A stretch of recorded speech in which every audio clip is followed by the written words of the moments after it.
হতাশা দূর হবে। বলে দিব তিনটা জিনিস, মাত্র তিনটা। কয়টা ভাই? এক, 5 ওয়াক্ত নামাজ। এক কি? নামাজে আপনি অজু করে সিজদা দেন, ইনশাল্লাহ আপনার মনে প্রশান্তি না আসলে আমাকে এসে বলেন যে আসে না। চোখের পানি, মনের আবেগ যা আছে আপনার ভিতরে, কষ্ট, দুঃখ, যন্ত্রণা, সব আল্লাহকে ঢেলে দিবেন ইনশাল্লাহ। নিজের আবেগ ধরে রাখবেন এখানে, আপনি আল্লাহর জন্য ঢেলে দিবেন। মানুষকে আবেগ দেখে কি না? মানুষ আপনার চোখের পানির মর্ম বুঝবে? মানুষ কি মানুষের চোখের পানির মর্ম বুঝে? আপনার পিতা যদি মারা যায়, আমার কাছে এসে দোয়া চান, কান্নাকাটি করে, আমি দোয়া করতে পারবো, কিন্তু আমি কিন্তু আপনার ফিলিংসটা বুঝতে পারবো না। আপনার অনুভূতি কে বুঝতে পারবেন? আল্লাহ পাক আপনার ঘাড়ের রগের চেয়েও কাছে আছে। সুবহানাল্লাহ, সুবহানাল্লাহ। আল্লাহ পাক ঘাড়ের রগের চেয়ে কাছে আছে। গতকালকে বাংলাদেশের একজন বরেণ্য আলেমের সাথে একটা কনফারেন্সে ছিলাম। উনি বলছিলেন যে এক ব্যক্তি, এটা শোনেন, এক ব্যক্তি খুব তার শখ যে তিনি সাহাবীদের মতো নামাজ পড়া শিখবেন। কথা বুঝতে পারছেন? সাহাবীদের মতো নামাজ শিখবেন। তো একজন বরেণ্য আলেমের কাছে এসেছেন, এসে বলছেন যে আমাকে সাহাবীদের মতো নামাজ শিখিয়ে দেন। তখন সেই আলেম আরেকজন আলেমের সন্ধান দিয়েছেন, যা তুমি তার কাছে যাও, তিনি শেখাবেন। তো সেই ব্যক্তি একটু অবাক হয়েছেন, কারণ যাকে প্রশ্ন করেছিলেন তিনি অনেক বড় মুহাদ্দিস, আর যার কাছে পাঠানো হচ্ছে তিনি অত বড় মুহাদ্দিস নন, কিন্তু আবেদ, আমল করেন। তাকে গিয়ে বলছেন উনি আমাকে পাঠিয়েছেন সাহাবী বলা নামাজ শিখিয়ে দেন। তখন তিনি বলছেন ঠিক আছে, সুন্দর করে ওযু করে আসো, সুন্দর করে ওযু করে আসো। ওযু করার সময় খালি খেয়াল রাখবা যে আমি ওযু করছি শুধু আল্লাহর সন্তুষ্টির জন্য। কি খেয়াল রাখবেন? ওযু করছি শুধু আল্লাহকে রাজি খুশি করার জন্য ওযু করছে, আর কোনো উদ্দেশ্য নাই আমার। ওযু করতে যাচ্ছে, তিনি আবার বলছেন দাঁড়াও, শুধু আল্লাহকে রাজি খুশি করার জন্য ওযু করো। আবার শুরু করছেন, আবার বলছেন শোনো, শুধু আল্লাহকে রাজি খুশি করার জন্য ওযু করো। এভাবে বলতেই আছেন, নামাজে দাঁড়িয়ে আছেন, দাঁড়ানোর আগে বলছেন শোনো, শুধু আল্লাহকে রাজি খুশি করার জন্য নামাজ পড়ো। বলতেই আছেন। এক পর্যায়ে সে ব্যক্তি নামাজ শুরু করলো, নামাজে মনোযোগ এদিক ওদিকে যায়, আর তার মাথায় এটা আসে, এই শুধু আল্লাহকে রাজি খুশি করার জন্য আমাকে নামাজ পড়তে হবে, শুধু আল্লাহকে রাজি খুশি করার জন্য নামাজ পড়তে হবে। এই চিন্তা তার মনের মধ্যে ঘুরপাক খাচ্ছে। এভাবে নামাজটা সে শেষ করেছে। শেষ করে চিন্তা করছে যে নামাজ তো পুরোপুরি মনোযোগ দিতে পারলাম না, বারবার মাথার মধ্যে এরকম চিন্তা আসছে, আল্লাহ আমাকে তো মাফ করে দাও, নামাজটা আমার মনে হলো না ঠিক মতো। তখন সে ফিরে এসে তার সে ওস্তাদকে বলছেন আমার তো নামাজ এরকম করে পড়লাম, কিন্তু শেষমেশ মনে হলো যে নামাজটা হয়তো কবুল হয় নাই, আল্লাহর কাছে খুব মাফ চাইলাম, আল্লাহ আমাকে মাফ করে দাও, নামাজটা মনে হলো না। তখন সেই যে প্রথম ব্যক্তি যিনি পাঠিয়েছেন তিনি বলছেন এটাই হলো সাহাবী বলা নামাজ। তারা আল্লাহকে রাজি খুশি করার জন্য নামাজ পড়তেন, নামাজ শেষ করে আল্লাহর কাছে ইস্তেগফার করতেন, আল্লাহ কিছুই হলো না, কিছুই হলো না। আমার কথা কি বুঝতে পারছেন? অতএব আল্লাহকে রাজি খুশি করার জন্য আপনি আপনার আবেগ, আপনার ইবাদত সব ঢেলে দিবেন, অন্য কারো কাছে কিছু পাওয়ার আশা করবেন। আমাকে আল্লাহ পাঠিয়েছেন দুনিয়াতে নামাজ পড়তে, রোজা রাখতে, দিনের প্রচার করতে, দিনের জ্ঞান অর্জন করতে, এই তো। তা আমি একজন মেয়ের জন্য জীবন নষ্ট করে দিব কেন? আমি তাহলে আল্লাহর কাছে কি মুখ দেখাবো, আর নবীর কাছে কি মুখ দেখাবো? ওখানে গিয়ে বলবো আল্লাহ আমি আমার অমুক প্রেমিকার জন্য আশেক হয়ে একদম জীবন দিয়ে দিয়েছি, আত্মহত্যা করেছি? গেছে ভাই, যাইতে দেন। যে ব্যক্তি আপনার অবস্থানকে মূল্যায়ন করে নাই সে আপনার যোগ্য ছিল না। এখন আপনি কি করবেন? নিজের অবস্থান উন্নত করেন, আপনার পিছনে লাইন ধরে ঘুরবে ইনশাআল্লাহ। এটাই বাস্তবতা।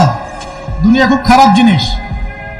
মানুষের অবস্থানকে মূল্যায়ন করে, মানুষের অবস্থানকে মূল্যায়ন করে, কিন্তু আল্লাহ রাব্বুল আলামিন আপনাকে সর্বাবস্থায় ভালোবাসেন। আলহামদুলিল্লাহ। এই যে আমরা এখন অনেক পাপ করছি না, আল্লাহ কি আমাদেরকে আযাব দিয়ে ধ্বংস করে দিয়েছেন? আল্লাহ পাক এখনো আমাদেরকে ভালোবাসেন, রহম করেন, আল্লাহ পাক অপেক্ষায় করছেন কখন তওবা করবে, আমি তওবা কবুল করব। এই কখন আমার বান্দা খালি একবার বলে আস্তাগফিরুল্লাহ, আল্লাহ পাক সাথে সাথে মাফ করে দিবেন। আর সেই আল্লাহকে ভুলে আপনি কার পিছনে ছুটছেন? আমরা কিন্তু নিয়াত করতে পারি ভাই যে আমরা যারা ওয়াজ শুনলাম জীবনে কোনোদিন সিগারেটে হাত দিব না ইনশাআল্লাহ। রাজি আছি ভাই? অন্য বড় বড় জিনিস তো বহু দূরের কথা। আচ্ছা, অনেকে রাজি হয় নাই কেন? আপনারা কি অলরেডি আসক্ত? আমি অনেক ভাইকে দেখেছি মাশাআল্লাহ ইফতার খুলেই একদম বেনসন টানা শুরু করে। হ্যাঁ, এটা যে হারাম আপনাদের কেউ ওয়াজ করে শোনায় নাই? এটাকে কি মনে করেন আপনারা, হারাম না হালাল? কেউ বলেছে মাকরু, নাকি মাকরু ফতোয়া দিয়েছে? মাকরু শব্দের অর্থ জানেন আপনি? মাকরু শব্দের অর্থ কি শোনেন, সূরা বনী ইসরাঈল খুলবেন। কোন সূরা? সূরা বনী ইসরাঈল আল্লাহ পাক বলছেন, আমি বনু ইসরাঈলকে এই কাজগুলো করতে নিষেধ করেছি। কোন কোন কাজ? জেনা করো না, জেনার ধার কাছে যেও না, এতিমের মাল আত্মসাৎ করো না, শিরিক করো না ইত্যাদি। যারা আলেম আছেন তারা আমার কথা বুঝবেন। এই কাজগুলোর পরে আল্লাহ পাক বলছেন যে এই প্রত্যেকটা কাজ আল্লাহর কাছে মাকরুহ, অপছন্দের। কিসের? অপছন্দ। আর এটাকে আপনি সহজ মনে করছেন? নিয়াত করি আল্লাহ পাকের সন্তুষ্টির জন্য আমরা কোনোদিনও মাদকের সাথে সম্পৃক্ত হব না ইনশাআল্লাহ। আর বিশ্বাস করেন, শুধুমাত্র মাদকদ্রব্য নিয়ন্ত্রণ অধিদপ্তর এই আইন কানুন এগুলো দিয়ে, জরিমানা দিয়ে মানুষকে মাদক ছাড়ানো যাচ্ছে না, যাবে না। কেন যাবে না এটা আপনারা খুব ভালো করেই জানেন, আমি বলতে চাচ্ছি না। অনেক সময় মাদক বিরোধী কনসার্ট করে মানুষ, মাদক বিরোধী কনসার্টে ওঠার আগে এক বোতল ডাইল খেয়ে আসে আগে। এগুলো কি বাস্তব কথা বলছি না অবাস্তব কথা বলছি? আমাদের যুবক ভাইরা কোশ্চিনকালেও মাদকের ধার কাছে যাবেন না ইনশাআল্লাহ। একটা হাদিস খালি মনে রাখেন, এই হাদিসটা মনে রাখেন। নবী সাল্লাল্লাহু আলাইহি ওয়াসাল্লাম বলেছেন, কেউ যদি মাদকদ্রব্য সেবন করে তার 40 দিনের নামাজ কবুল হবে না। সিগারেট একটা খেয়েছি, 40 দিন নামাজ নাই। এরপর যদি সে তওবা করে আল্লাহ মাফ করে দিবেন। আবার যদি মাদক খায় আবার 40 দিন কবুল হবে না। যদি আবার তওবা করে আল্লাহ মাফ করে দিবেন। আবারও যদি খায় আবারও 40 দিন কবুল হবে না। আবারও তওবা করলে আল্লাহ আবার মাফ করে দিবেন।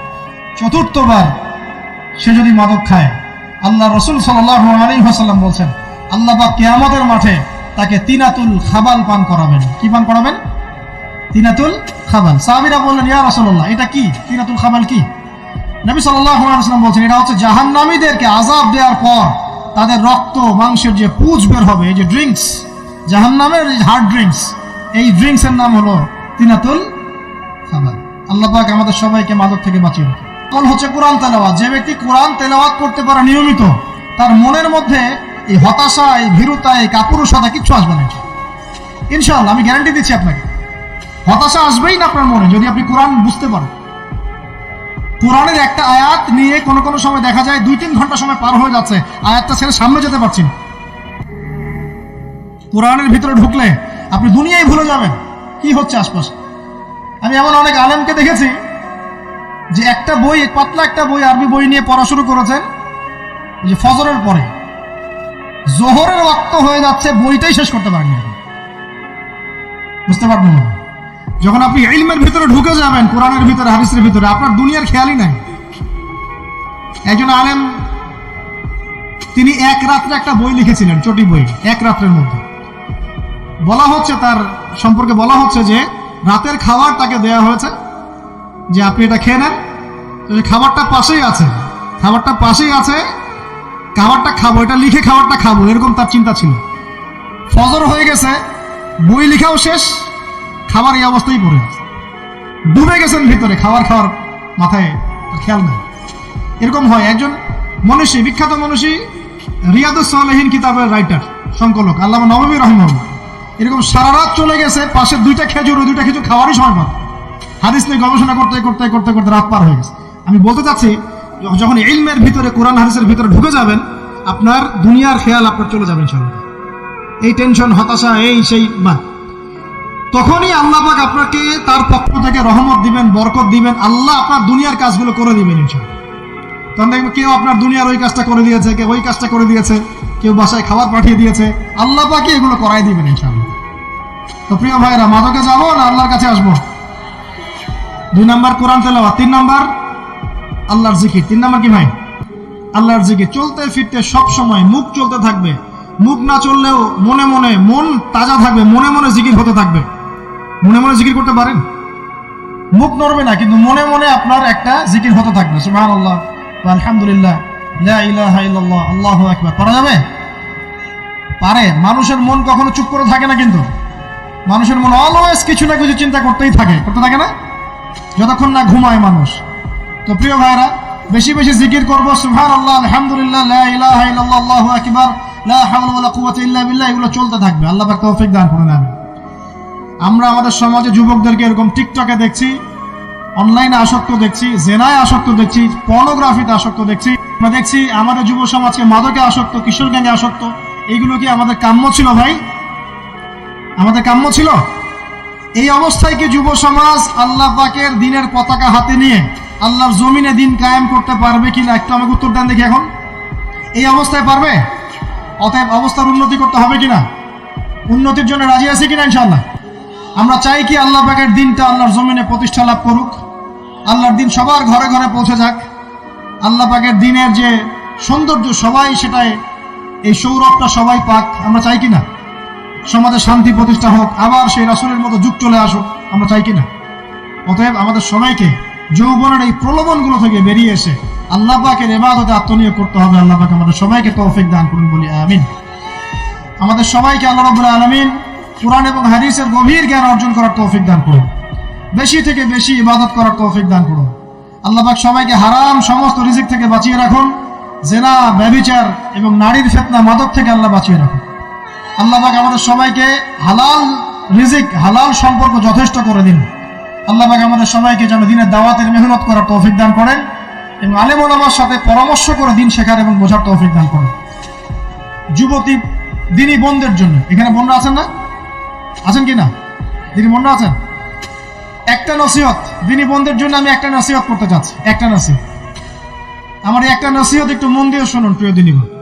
রাসূলুল্লাহ সাল্লাল্লাহু আলাইহি ওয়াসাল্লাম আমাদের দিনী বোনদের জন্য জান্নাতে যাওয়ার একটা ফর্মুলা বলে দিয়েছেন। আমি কি বলবো সেটা? আচ্ছা, রাসূলুল্লাহ সাল্লাল্লাহু আলাইহি ওয়াসাল্লাম বলেছেন আমাদের দিনী বোনেরা, আমাদের মায়েরা, এই নারী জাতি মাত্র 4টা কাজ করলে জান্নাতের যে কোনো দরজা দিয়ে ইচ্ছা প্রবেশ করতে পারবেন। খুশি হন নাই? কয়টা কাজ? মাত্র 4টা। এক, যদি আমাদের দিনী বোনেরা 5 ওয়াক্ত নামাজটা ওয়াক্ত মতো পড়ে, আল্লাহ পাক তৌফিক দান করুন, বলি আমিন। 2 নাম্বার, যদি তারা রমাদান মাসের রোজাটাকে ঠিক মতো আদায় করতে পারে।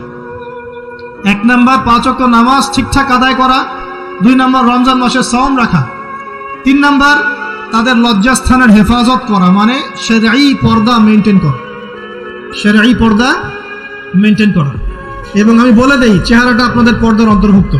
এটা নিয়ে অনেক বাকবিতণ্ডা হয় না সমাজে, চেহারা দেখানো যাবে কি যাবে না ইত্যাদি। চেহারা আপনার পর্দার অন্তর্ভুক্ত বিষয়, ফুল স্টপ। এর উপরে ফতোয়া অনেকভাবে দিচ্ছে, কিন্তু বরেণ্য উলামায়ে কেরামের কিতাবগুলো ঘাটাঘাটি করেন, তাদের ফতোয়া হচ্ছে চেহারা আপনার পর্দার অন্তর্ভুক্ত বিষয়, চেহারা ঢেকে রাখবেন, আল্লাহ পাক তৌফিক দান করুন। চোখ থাকবে খোলা, ঠিক আছে। 4 নাম্বার, স্বামীর আনুগত্য করতে হবে। স্বামীর আনুগত্য, এই যে আনুগত্য শব্দ শুনলেই মানুষের একটা মানে নেগেটিভ ধারণা তৈরি হতে পারে। স্বামীর আনুগত্য মানে কি আমি তার দাসত্ব করব? আনুগত্য মানে, প্রিয় দিনী বোন, আনুগত্য মানে দাসত্ব নয়। আনুগত্য মানে কোরআন সুন্নাহর যে বিধানগুলো আপনার স্বামী আপনাকে পালন করতে বলবে, আপনি সেগুলো করবেন, আপনি করতে বাধ্য। কিন্তু স্বামী যদি কোরআন সুন্নাহর বাইরে কিছু করতে বলে, সেটা মানতে আপনি বাধ্য নন। স্বামী যদি আপনাকে বলে যে সুদ খাও, এই সুদী এনজিওতে আসো, নাম লেখাও।